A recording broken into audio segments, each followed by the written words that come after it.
नमस्कार। क्या आप जानते हैं कि देश की आज़ादी, देश के विभाजन के साथ बलि किसकी चढ़ाई गई? 25 लाख निर्दोष प्राणियों की बलि चढ़ाई देश के विभाजनकर्ताओं ने। कौन मांग रहा था विभाजन? तो वह मांग रहे थे जो भारतीय थे, जिनकी रगों में भारतीयों का खून बह रहा था, लेकिन वह इस्लाम में मतांतरित थे, मुसलमान थे और मुस्लिम लीग के एजेंडे पर चल करके देश में एक दो जगह दंगे करा करके उन्होंने गुंडागर्दी के बल पर और अंग्रेजों के षड्यंत्र के आधार पर देश को विभाजित करा दिया और हिंदू मुसलमान के रूप में देश दो भागों में बांट दिया गया। मुसलमान पाकिस्तान, हिंदू हिंदुस्तान। लेकिन अब आप इसके बाद की कहानी देखिए।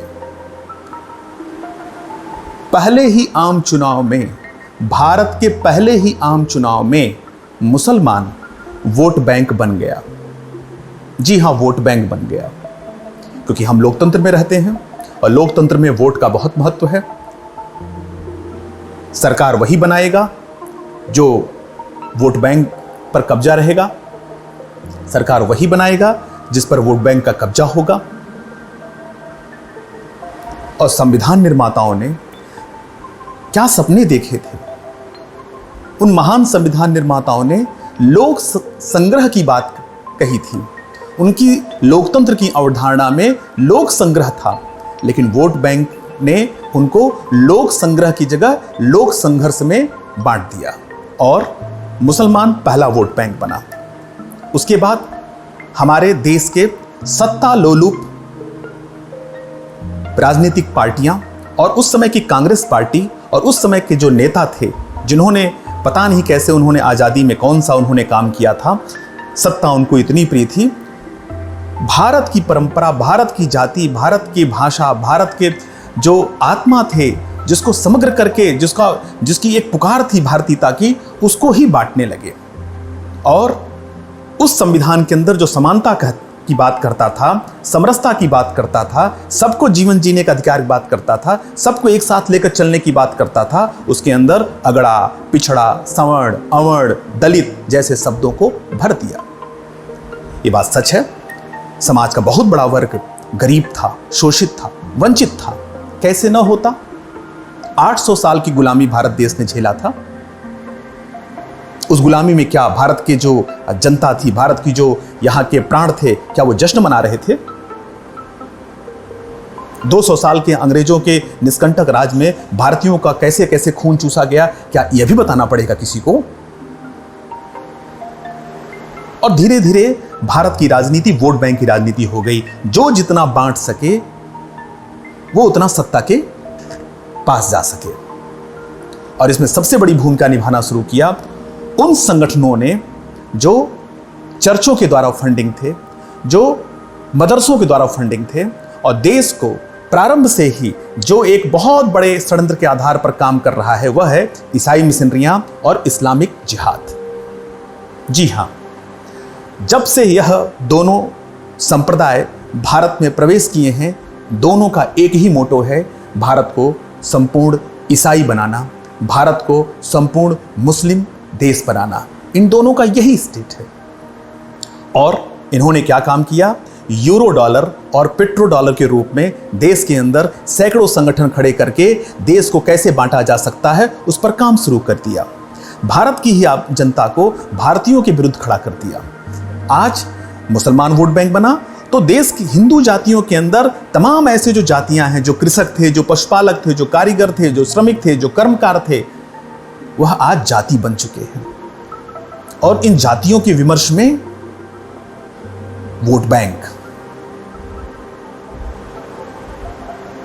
रही सही कसर पूरी किसने किया? मीडिया हाउसेस ने, जिनको पैसा चाहिए, टीआरपी चाहिए। और आज हाथरस जैसी घटना अगर हम सबके सामने घटती है, जिसमें एक निर्दोष लड़की की जान जाती है, जिसका जांच होना चाहिए, जिस पर मुकदमा चलना चाहिए, सरकार कर भी रही है, न्यायालय में मुकदमा जा चुका है, दूध का दूध पानी का पानी हो जाएगा, लेकिन जिस प्रकार से विपक्ष और मीडिया ने गिद्धों की तरह समाज में दो भाग बांटने का काम किया है, आपको क्या लगता है ये ऐसे ही हो गया? जी नहीं, दिमाग से खेला गया। कौन खेल रहा है? तो वह संगठन खेल रहे हैं जो ईसाइयों के द्वारा और इस्लामियों के द्वारा फंडेड हैं, और उनका एक ही मोटो है भारत को विभाजित कर देना, भारत को खत्म कर देना। लेकिन भारत के जो सत्ता के, जो राजनीति के, जो भूखे प्यासे भेड़िए हैं, जो मीडिया हाउसेस हैं, जिनको सिर्फ पैसा चाहिए, टीआरपी चाहिए, उनके लिए देश का कोई मायने नहीं है, कोई मायने नहीं है। एक घटना को कैसे समाज दो भागों में बांट सकता है, उस पर वो पूरा बात करेंगे।